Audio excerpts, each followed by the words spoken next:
Good morning and welcome to our Sunday presentation. This lodge meets every Sunday at 11 a.m. for the discussion of a particular topic. This week we'll be discussing the question of what reincarnates and why. And next week will be the commemoration of Mr. William Q. Judge. We also meet every first and third Sunday of the month at 12:30 p.m. to read and discuss selected theosophical writings. We're currently having roundtable discussions on the Bhagavad-Gita.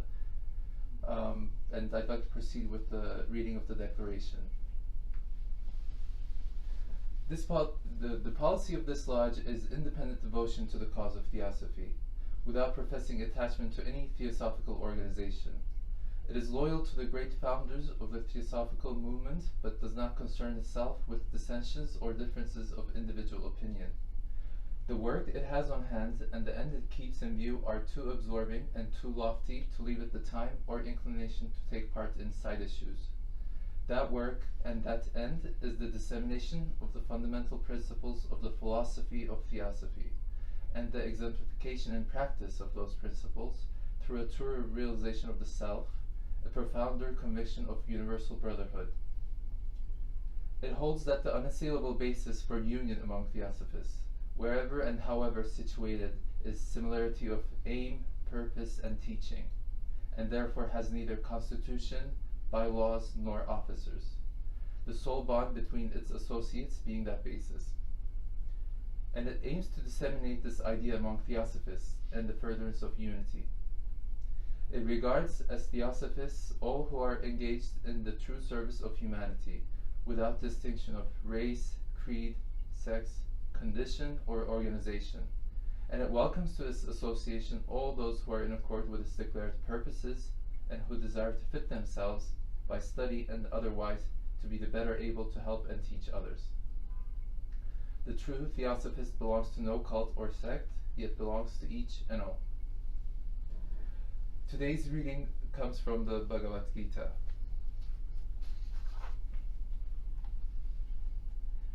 Krishna, both I and thou have passed through many births, O harasser of thy foes. Mine are known unto me, but thou knowest not of thine. Even though myself unborn, of changeless essence, and the Lord of all existence, yet in presiding over nature, which is mine, I'm born but through my own Maya, the mystic power of self-ideation, the eternal thought and the eternal mind. I produce myself among creatures, O son of Bharata. Whenever there's a decline of virtue, and an insurrection of vice and injustice in the world, and thus I incarnate from age to age for the preservation of the just, the destruction of the wicked, and the establishment of righteousness. Whoever, O Arjuna, knoweth my divine birth and actions to be even so doth, not upon quitting his mortal frame and entering into another, for he entereth into me. Many who were free from craving, fear, and anger, filled with my spirit, and who depended upon me, having been purified by the ascetic fire of knowledge, have entered into my being. And whatever way men approach me, in that way do I assist them. But whatever the path taken by mankind, that path is mine, O son of Pritha. Those who wish for success to their worst in this life sacrifice to the gods, and in this world success from their actions soon cometh to pass. Mankind was created by me of 4 castes, distinct in their principles, and in their duties according to their natural distribution of the actions and qualities. Know me then, although changeless and not acting, to be the author of this. Actions affect me not, nor have I any expectations from the fruits of actions. He who comprehendeth me to be thus is not held by the bonds of action to rebirth. The ancients who longed for eternal salvation, having discovered this, still performed works. Wherefore, perform thou works, even as they were performed by the ancients in former times. And now for today's talk.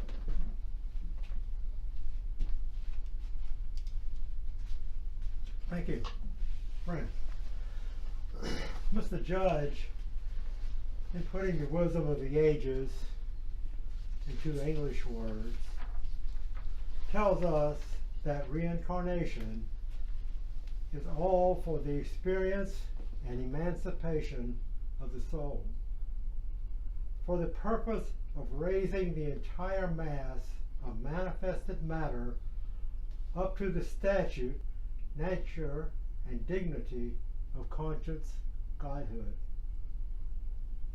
The great aim is to reach self-consciousness, not through a race or a tribe or some favored nation, but by and through the perfecting, after transformation, of the whole mass of matter, as well as what we now call soul.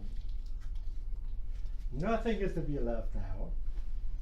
The aim for present man is his initiation into complete knowledge, and in so doing to raise up from stage to stage the other kingdoms below him, so that they may in time be initiated also.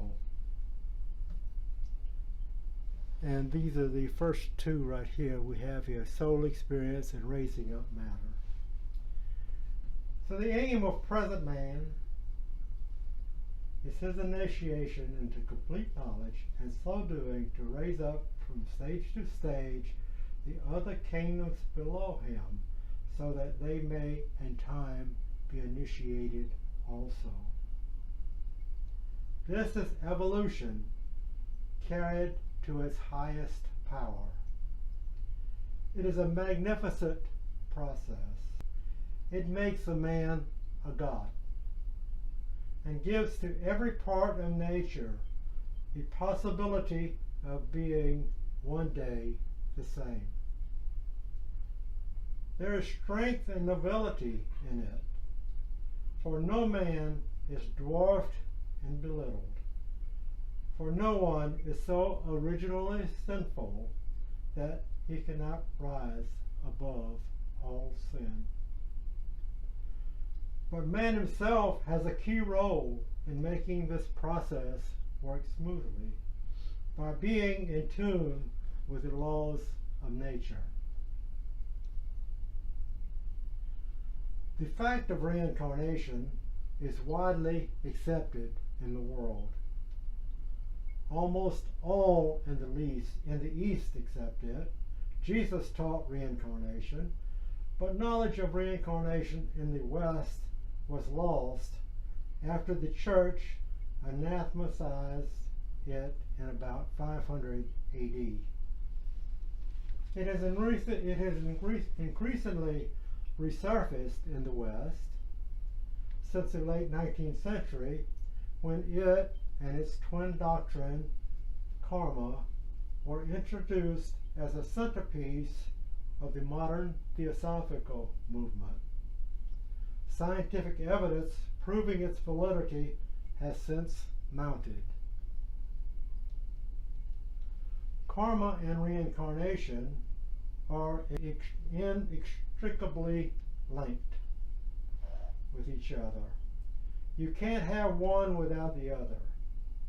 It is obvious that one single lifetime is by no means long enough to reap the full effects of every cause we have set in motion.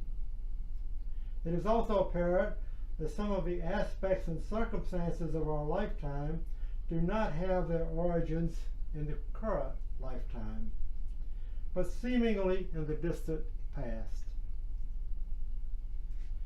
Physical incarnation itself is a karmic effect. Since the main reason we reincarnate is to deal with our past karma. To have a proper understanding of karma, a person must also accept and believe in reincarnation. To have a proper understanding of reincarnation, a person must also accept and believe in karma. Karma and reincarnation are the two most vitally important spiritual concepts for humanity to accurately understand. But even now, few in the West, at least, understand these concepts deeply enough to see their great potential for elevating humanity if we were to only make this noble and ancient teaching a living power in our lives. What reincarnates is a mystery to many minds because they find a difficulty in understanding such a permanency as must stand behind repeated incarnations. They know that the body is born and dies and is dissolved, but their minds are so identified with the body in its relations and surroundings that they are unable to dissociate themselves from it. They think of themselves as persons, as bodies of a physical nature, and hence cannot see where in them may reside that power of incarnating from life to life. Theosophy presents a larger view in showing that man is not his body, because the body is continually changing. That man is not his mind, because he is constantly changing his mind. That there is in man a permanency which is the identity throughout all kinds of embodiments. There has been no change in our identity from childhood up to this present day. The body has changed, the surroundings have changed, but the identity remains the same and will not change from now on through all changes of body or mind or circumstances. That in us, which is itself unchanging, is the only real. Nothing is real that changes. It is only the real that perceives change. Change cannot see change. Only that which is constant perceives change. Only the permanent can perceive impermanence. However dimly we may perceive it, there is that in us which is eternal and changeless. This unchanging, constant, and immortal something in us is not absent from any particle or from any being whatever. There is only one life in the world to which we, as well as other beings, pertain. We all proceeded from the same one source, not many sources, and we are proceeding on the same path and the same to the same great goal. The ancients said that the divine self is in all beings, but in all it does not shine forth. The real is within and may be realized by any human being in himself. Everyone needs that realization that he may shine forth and express the God within, the God which all beings now but partially express. Within the source is the same, the one spirit. It's the same in all beings. Why so many forms, so many personalities, so many individualizations? All Theosophy shows are developments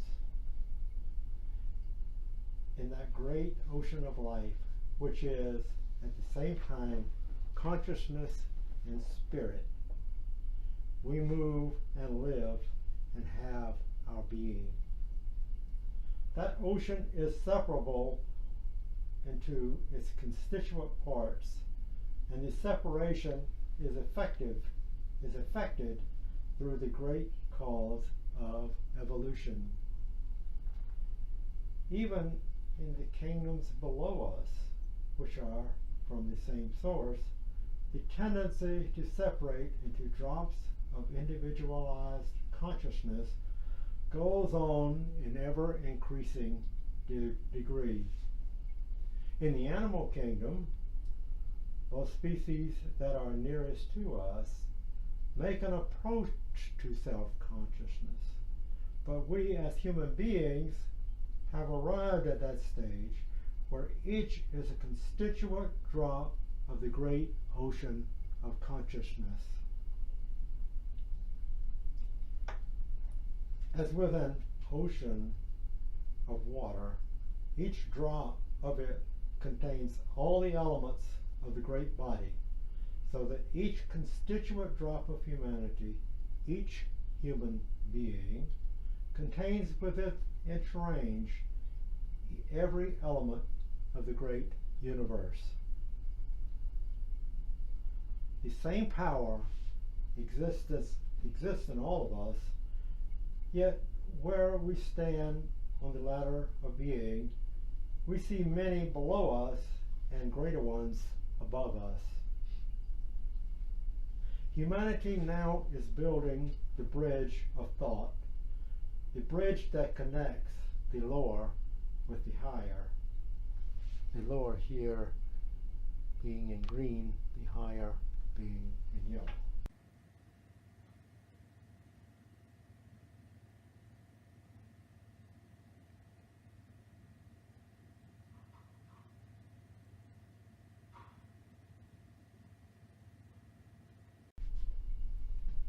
The whole purpose of incarnation, our descent into matter, was not only to gain further knowledge of matter, but to impel the lower kingdoms to come up to where we are.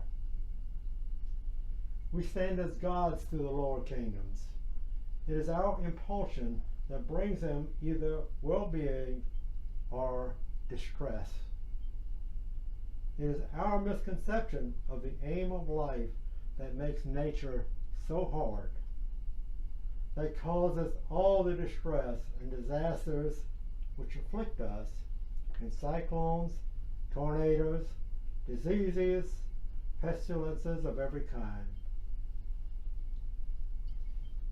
All are our own doing. And why?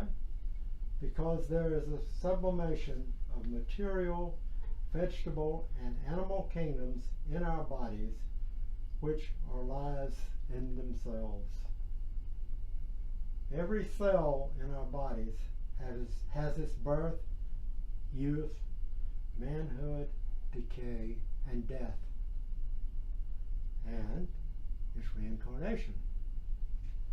We are impelling each one of those lives according to whatever thought, will, or feeling we may have, whether for help or for injury to others. These lives go out from us for good or for evil, back into their kingdoms with good or evil.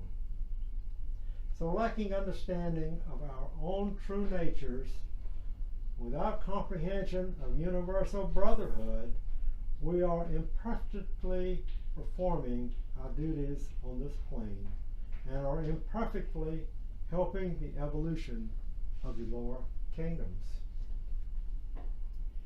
We shall realize our responsibility to them only as we see that every being is on his way upward, that all above man have been men at one time or another. All below men will sometime reach man's estate when we have gone on further. That all forms, all beings, all individualizations are but aspects of the one Spirit. Granting then that this one unchanging Spirit is in all, the cause of all evolutionary development, the cause of all incarnations. So where we might ask, do we carry the power to see and know from life to life? how is continuity of knowledge gained by observation and experience preserved? How is the individual maintained as such? Well, we should remember that we were self-conscious beings when this planet began. Some even were self-conscious when the solar system began. And there is a difference in degree of development among human beings. If the planet or the solar system began in a state of primordial substance, or nebulous matter as science calls it, then we must have had bodies of that state of substance. In that finest substance are all the possibilities of every grade of matter. And hence it is that within the true body of primordial matter, all the changes of coarser and coarser substance have been brought about. And within that body is all experience. Our birth is within that body. Everything that occurs to us is within that body. A body of a nature which does not change throughout the whole Manvantara, which is 8,340,000,000 years. Each one has such a body of finest substance of the inner nature, which is the real container of the individual. In it, he lives and moves and has his being. And yet, even the great glory and fineness of that body is not the man. It is merely the highest vesture of the soul. The real man we are is a man that was, that is, and that ever shall be, for whom the hour will never strike. Man the thinker, man the perceiver, always thinking, continually acting. So life is one, spirit is one, consciousness is one. These three are one, a trinity, and we are that trinity. All the changes of substance and forms are brought about by spirit and consciousness and expressed in various forms of life. We are that one spirit, each standing in a vast assemblage of beings in this great universe, seeing and knowing what he can through the instruments he has. We are the Trinity, the Father, the Son, and the Holy Ghost. Or in theosophical parlance, we are Atma, Buddhi, and Manas, which is these three right here that HBB described.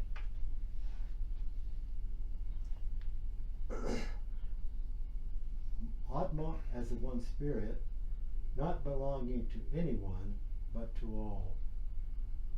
Buddhi is the sublimated experience of all the past.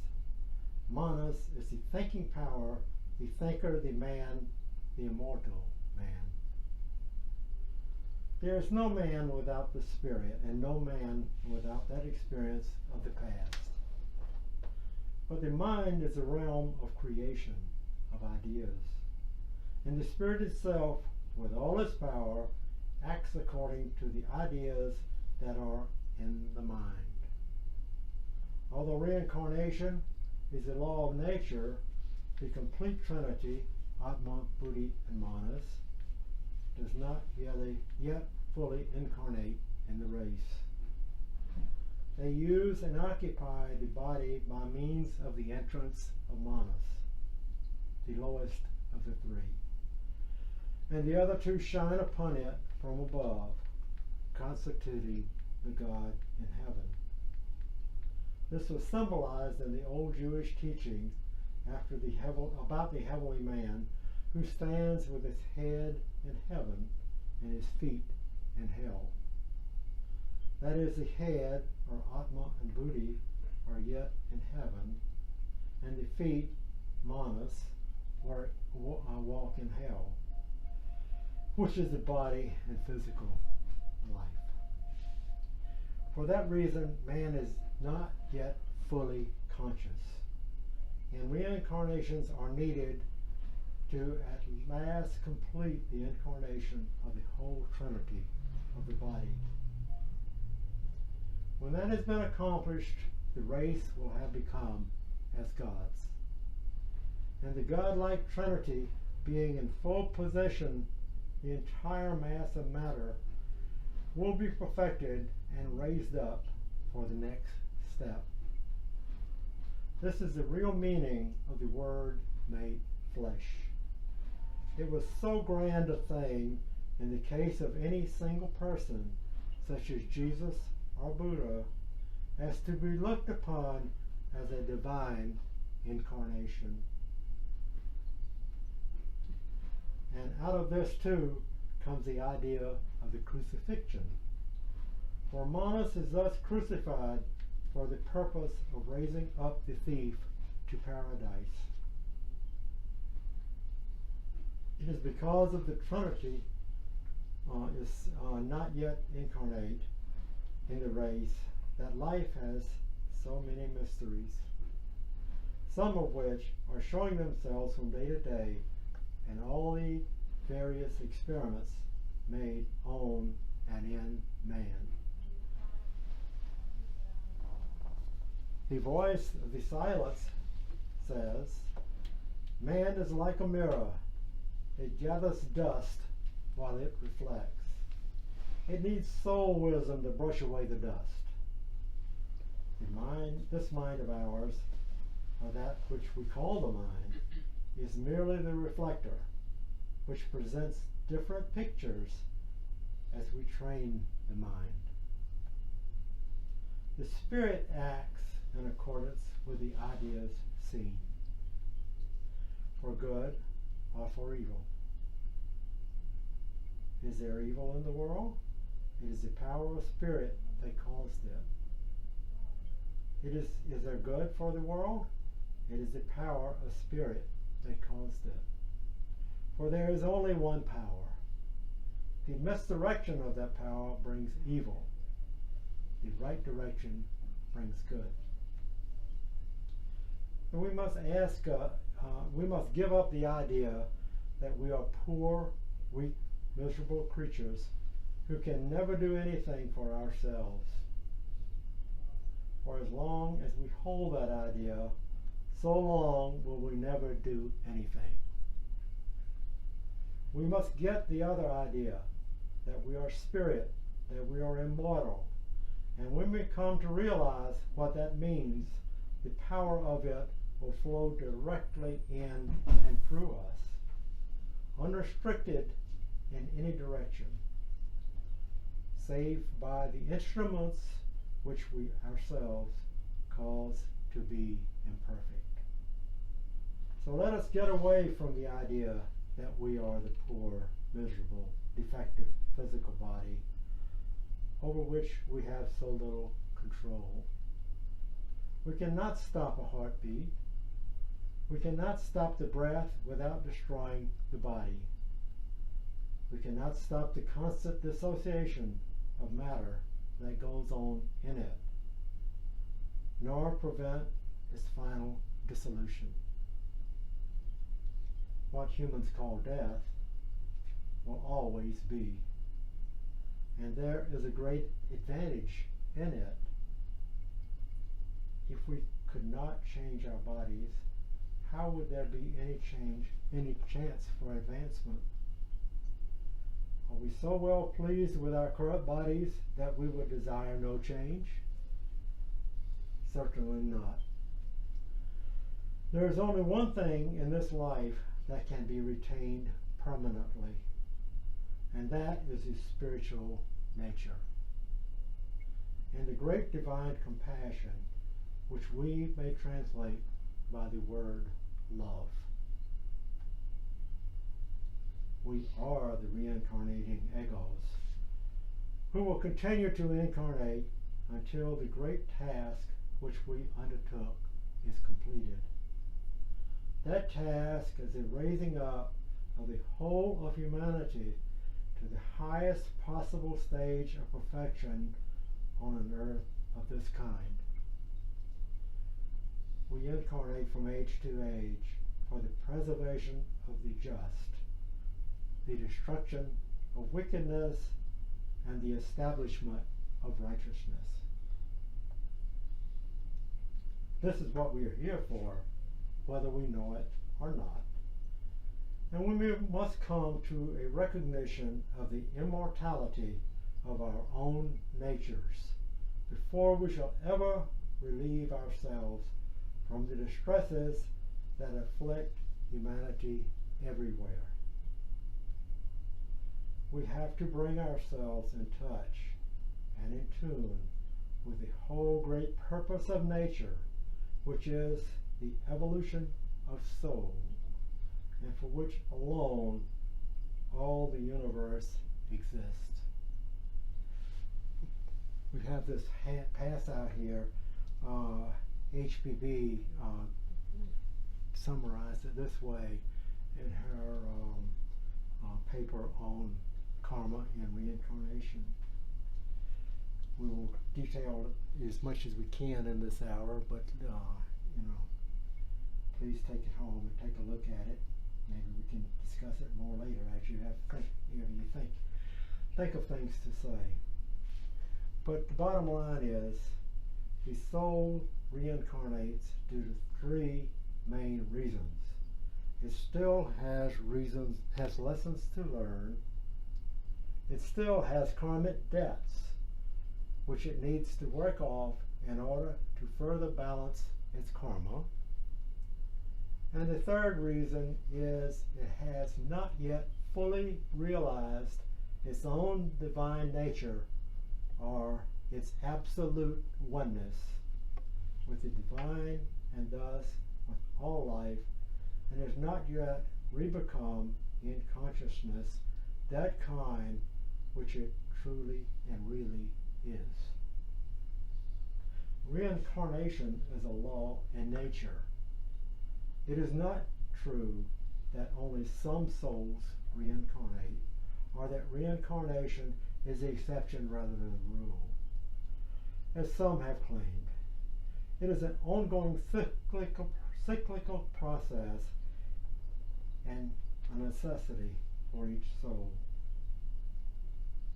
In answer to the question, if we started as spirit and therefore perfect, why need we these reincarnations of suffering, only to finally attain what we started with? Mr. Judge stated, "This is the old question, the old inquiry. Why? What has the absolute in view, and why is there anything?"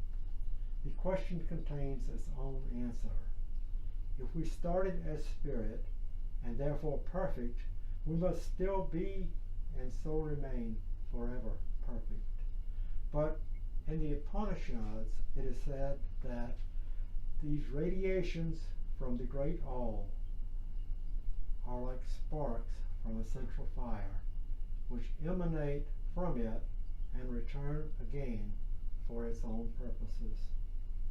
Furthermore, there is nothing more distinctly and frequently taught in theosophical literature than this, that it is the personal, the illusory, the lower I, which asks such questions as these, and that the real person within, which is the spirit, sees no such thing as suffering, but rejoices forever in immeasurable bliss. We did not start perfect, but imperfect, and our progress to union with spirit is the perfection of the lower we and our.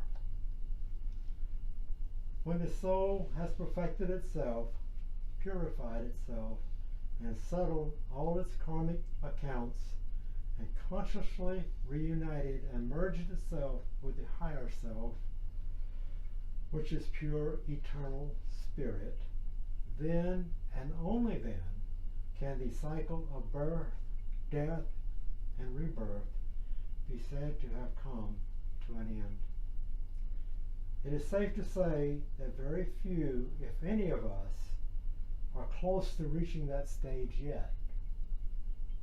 But this doctrine of hope, known as reincarnation, gives us the opportunity to become perfected and help others along the way as well, as long as we steadfastly, through our own self-induced and self-devised methods, make the effort. That ends the prepared discussion. I'll mention that the reason why this is in yellow, which HPB left for us, is because that is the permanent reincarnating ego, Atma, Buddhi, Manas combined. This lower part we drop off when we leave the body, but it really doesn't disappear either, because this is a bunch of elementals which we borrowed from nature, which we're responsible for uplifting, and we return that to nature when we leave the body. So all is one.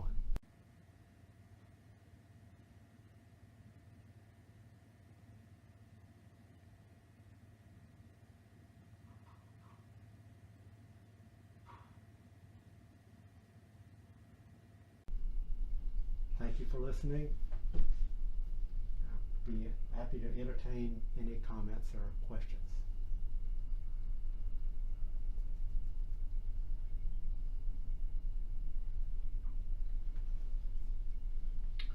Well, you said that we drop off the lower quaternary, which is our lower mind, our passions and desires, and the physical body, jiva, permeating the whole lot. But we use it during a whole life, whether that be 50 years, 70 years, or 100 years, as the statistics show, we're living longer as the time moves along. So if we use it, that means that we're electromagnetically imprinting our thoughts, our feelings during lifetime on those elementals, and they become skandhas for the duration of rest, but they will come back to us, at least some of them will, in the next incarnation. So even though we drop them, is it not necessary to understand that we're going to reuse them again and to become beneficent towards them? Because in Mr. Judge's article, he states that at the beginning of the Manvantara, these elementals were very friendly to humanity, but as we grew more and more into substance and forgot our spiritual heritage more and more, we started using them for selfish ends, and that now they're not so friendly towards us. That's it in a nutshell. So we impact everything much more than we physically realize. We can smile and say hello, and that's a wonderful thing to do. That's very important. But we can see that. But these elementals that we're made up of, we don't necessarily see that we are impacting them, but we are with every breath we take, with every thought we think. And they someday, right, the skandhas you mentioned, we release skandhas all the time. I think even during this life. But when we leave this life, those skandhas are there. Those elementals go out. They don't have a mind of their own. We imprint them with whatever thinking we do, for good or for bad, and they are there for eternity. And yes, when we reincarnate, we attract what we need. It's our karma. We attract what we need for the next life, for our learning, and with the continued intent of our uplifting all around us, which we do through every thought and action. So although we have this huge number of years in a manvantara that this student just remembered and just glossed over as he said it and lost the number, a huge number, we can't just rest on our laurels and say, hey, we got all this time, because every minute, every second, every thought counts. That's imprinted. For that, when that thought comes into our head, which we don't like, we say goodbye. We get rid of it, and you keep doing that. Eventually, it won't come back anymore. But that's our process while we're embodied, and we get so involved in the day-to-day activities. Going out, we got to make a living. We got to put food on the table and all that stuff. But that's transient. This is permanent, and we don't think, so many of us don't seem to even know that we are that.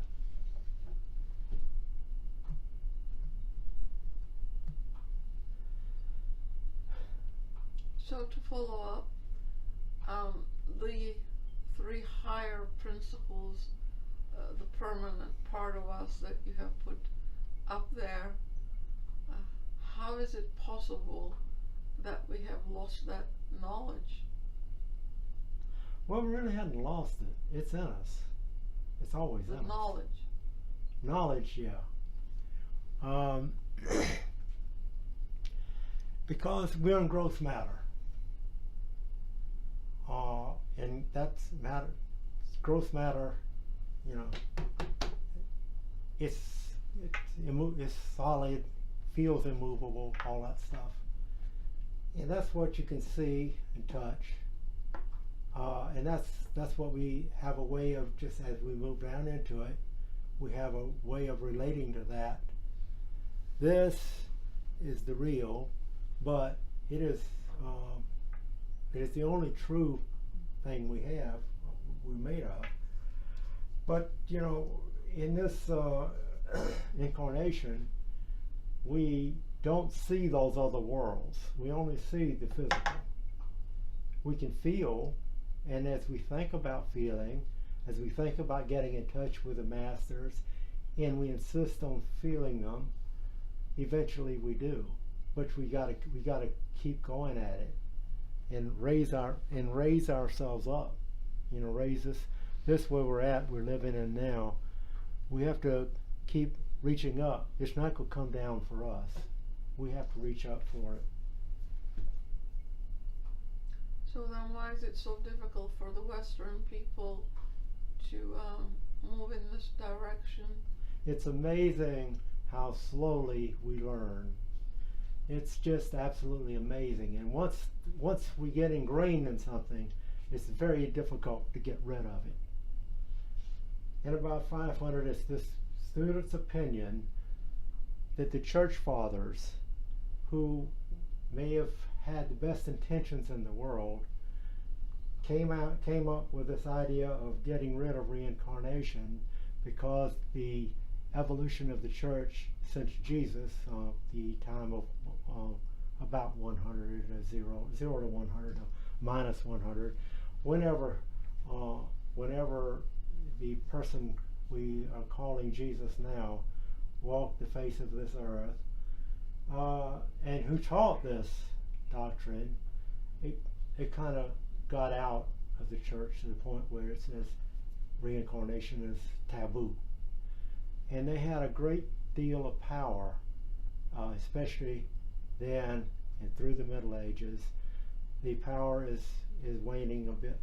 This student believes now, but it's become ingrained in our thought, especially in the West, that that's the way. We live the one life and we're done.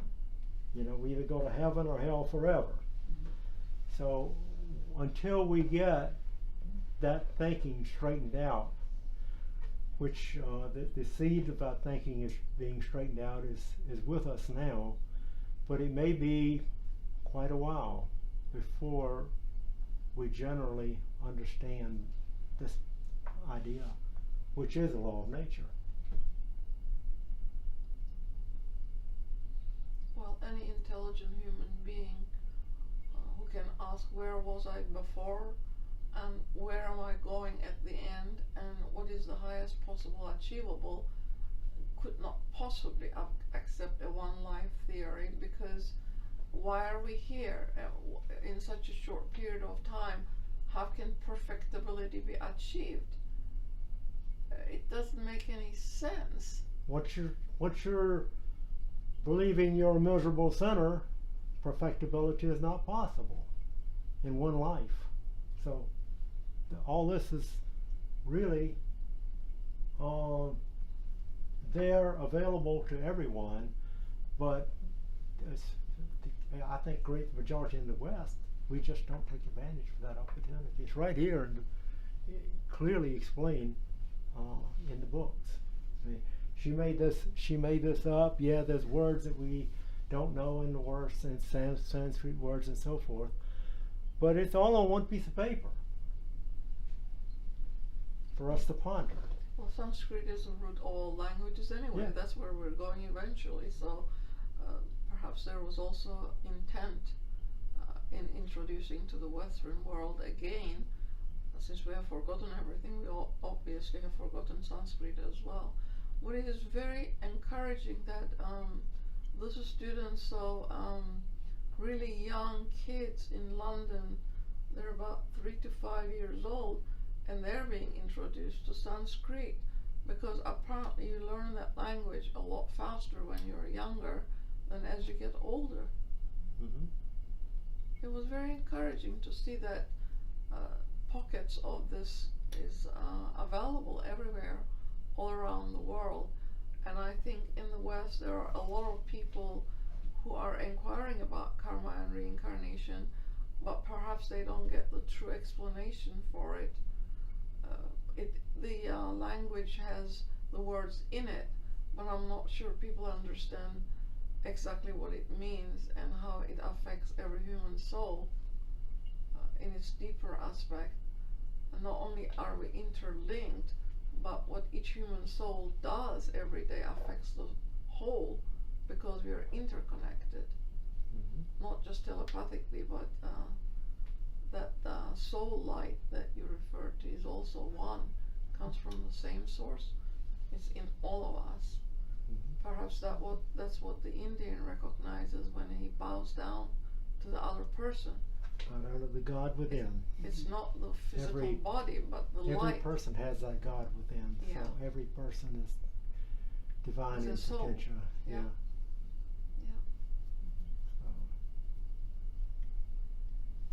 Well, go ahead. Yeah, I was going to say thank you, because my question was, why did this die in the West, the idea of reincarnation? And I didn't even know that it once existed in the West.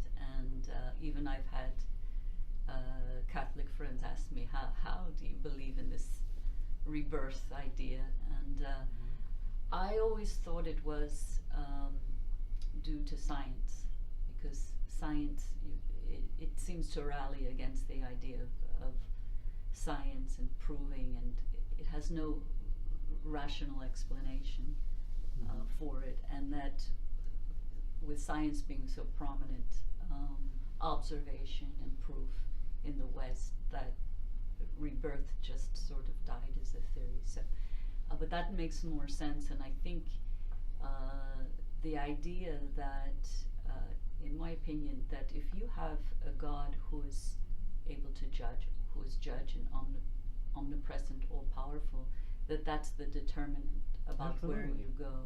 The guy in the and sky it idea. conforms. Yeah. It conforms to that paradigm of having a God at the end who judges you, and not that you can go on regardless of the judgment. Whereas in the tradition that I was raised, there wasn't an aspect of judgment. It's an aspect of you're carrying on in order to learn a lesson, or order to come to an awareness, and so you must have these lifetimes in order to learn that. It's absolutely necessary, as in the idea of perfection of that. But yes, under the paradigm of a judging God, it doesn't quite work. It doesn't conform to that. And this student's opinion.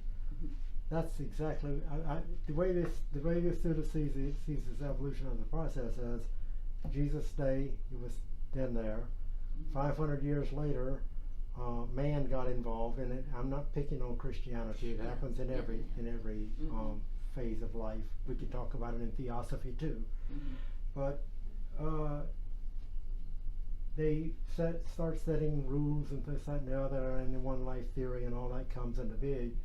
In year 500, I think the bishops got together in Constantinople, I believe, when this occurred. Then they had to come up with some kind of adjustment.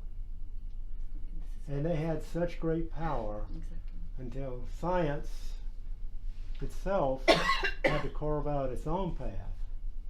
So if you can't touch it, I mean, it's gotten a little bit more advanced in science than this now. But if you can't touch it, if you can't feel it, if you can't, it's got to be physical, or it's not science. So, and then science gained its own power. And there's reconciliation going on now that may take thousands of years. I don't know, but even the churches, this Suda's brother is a Baptist preacher, and you get him aside and talk to him on the beach, and he understands this stuff, and when he gets up to the pulpit, you can tell he understands it, but he won't say it this way. So that's not that you have to stay, I guess, within the teachings of the church or whatever. But I think it's evolving maybe in a more widespread way than we may think it is, because there's only a few of us here today. But and the church might have thousands in there, but it is getting into us, as you were just explaining that you were raised in the church and you understand these views now. I've thought about it, and so. Yeah, and in general, I think the emphasis on moral behavior. I think this is going on with all religious traditions, and that's sort of foundational need, I think. And then when you're talking to large groups of people, it lends it towards an encouragement of being moral, following some sort of moral code or moral path. And I think that's sort of naturally how it's how the traditions have spread. Yeah, we have all these sects and all these religions with certain specific differences, but you scrape away those man-made differences, and this is what we're talking about. I agree. The root is the same. Or the root is the distillation. same. That's what I'm trying to say. The root is the same. Yeah. Or the distillation in the sense of pure. But even some of the Western, the Eastern, the Chinese does not follow their Confucius anymore, do they? Well, we have, it's like Buddhism too. Buddhism is probably, in this student's view, the yellow cap Buddhism, if you will, is the purest religion this person can think of, but I think a large number of Buddhists have sort of concretized their religion to the point where it's gotten away from the pure truth. Yeah. So we have that purity of truth problem everywhere. Well, Muhammad never claimed that he had founded a different or new religion. Mhm. In his opinion, he had come to clear out all of the misconceptions that had crept into the Christian religion.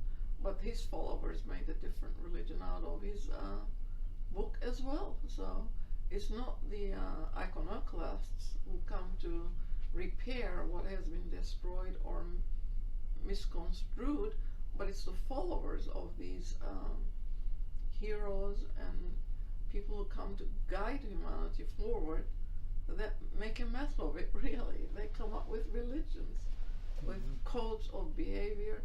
The code of behavior should come from the core of who you are, because the code, if you come from one center, the code of behavior is also defined in your center, which is based on unity of all life. Brotherhood then becomes a natural outcome of that unity. If we are all united, then we're all brothers and sisters, in the sense that the soul and the spiritual life of each human being is the same. The light is the same. It's how we define it, how we live it, that makes a difference. But that is not who exactly we are on the inside. Yeah. So with religion or without religion, the core is unity, justice, sacrifice for one another, doing the right action, helping the other, the needy. Bigger is not better.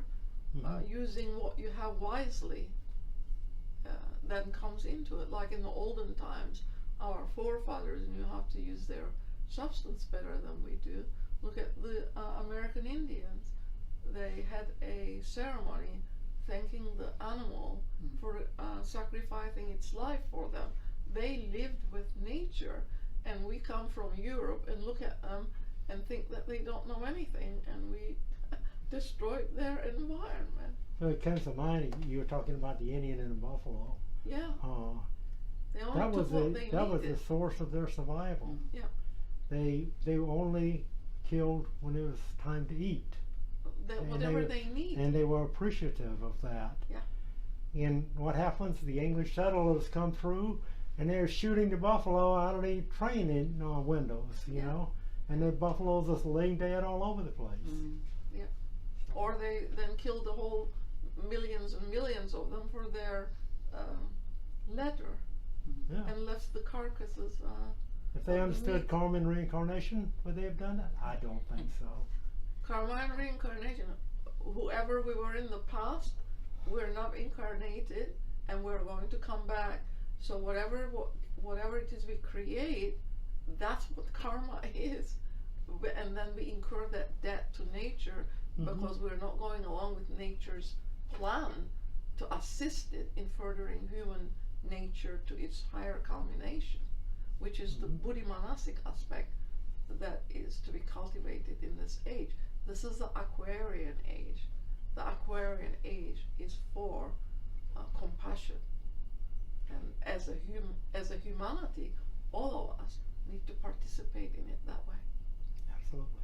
But this is the cause to be very, very optimistic, because Yes. there's Sure. something, a mechanism that's working. Yeah. I mean, we this would be is eternally called- optimistic for Absolutely. this reason. Hope. Yeah. This is a But not karma even- and reincarnation. But not even hope. That's an energy that we born in ways born out of our desire. It's absolutely, we can be absolutely optimistic, because this is Sure. the mechanism in place to get us to learn, This is Continuity. exalt our karma, and to learn. Yeah. This, Yeah. what you just said, brotherhood, interdependence, all that. We should be absolutely 1000% Right. optimistic, really. Absolutely. But We're when gods.